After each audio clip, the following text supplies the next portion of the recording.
At Westbridge Academy, a prestigious private school in upstate New York, music wasn't just a subject, it was a status symbol. The students came from wealthy families, and their instruments were custom-made and shipped from around the world. Among them was a glossy black Steinway grand piano reserved exclusively for Madison Taylor, the school's star pianist and daughter of a tech billionaire. Madison was known for her talent, but also for her arrogance. She walked through the halls with an air of superiority, believing that real music belonged only to people like her, those born into wealth, trained by elite tutors, and praised since childhood. Then there was James. James Carter was the school janitor. Middle-aged, quiet and polite, he blended into the background.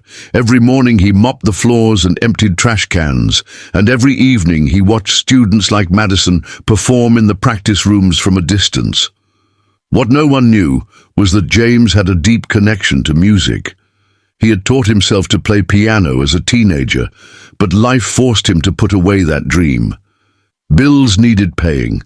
Responsibilities came first. One afternoon, long after the last bell had rung and the campus had emptied out, James was cleaning the music wing. He paused in front of the Steinway piano. The room was empty. Quiet. He looked around, then stepped forward. With hesitant fingers, he lifted the lid and pressed a single key, then another, then a chord. Within moments, his hands danced over the keys. The music that flowed wasn't perfect, but it was beautiful, raw, emotional, full of life. He played a haunting melody that he had written years ago, and for a few minutes he was no longer a janitor. He was a musician, lost in the rhythm. But suddenly the door slammed open. Madison stood there with two of her friends. "Are you serious right now?" she scoffed. "You think you can just touch my piano?" Her friend laughed. Isn't that like a violation or something?" James froze. His hands dropped. The spell was broken. "I'm sorry," he said quietly, stepping back. "I didn't mean any harm." Madison crossed her arms. "You clean floors, not play instruments? Stay in your lane." The girls laughed as James walked out silently, head down, humiliated. What none of them noticed was that someone had been listening the entire time. Mr. Brooks, the school's head of music, had been standing just outside the door.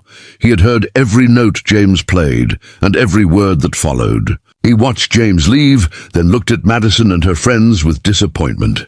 "That man played from the heart," he murmured, "and that's something money can't buy." The next morning, a surprise announcement echoed over the school intercom. "Tomorrow at noon, we'll be holding a special piano performance in the auditorium, guest performer to be revealed." No one had a clue who it would be, but Mr. Brooks smiled, because he knew exactly who it was going to be. The next day, Westbridge Academy buzzed with curiosity. Whispers filled the hallways. Who was the mystery performer? Was it a visiting artist? A famous alum? Even Madison was intrigued, though she didn't show it. "Whoever it is," she said smugly, "they better not mess up my piano." By noon, the auditorium was packed.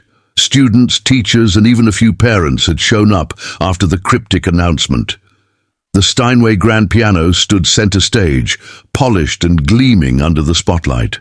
Then Mr. Brooks stepped up to the mic. "Thank you for being here. Today you're going to hear a performance that reminds us what music is really about. Passion, not privilege. Please welcome Mr. James Carter." Gasps rippled through the crowd. Madison's jaw dropped.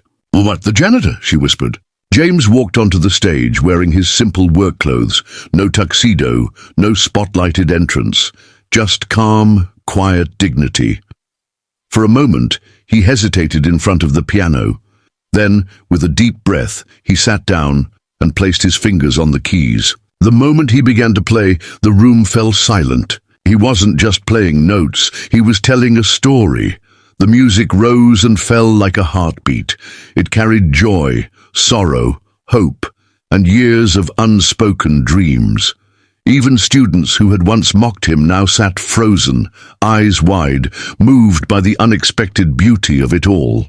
Madison, sitting in the front row, stared in disbelief. Her expression slowly changed from arrogance to awe. She leaned forward, completely drawn in. As the final note faded into the still air, the room erupted. Standing ovation, cheering, even a few teary eyes in the crowd. James stood, humbled but proud. He didn't bow, just smiled softly. Mr. Brooks returned to the stage and said, "Talent doesn't ask for permission. It doesn't come with a price tag. James is a reminder that greatness can be hidden in the most unexpected places." Madison stood up slowly, approached James, and extended her hand. "I'm sorry," she said, her voice low.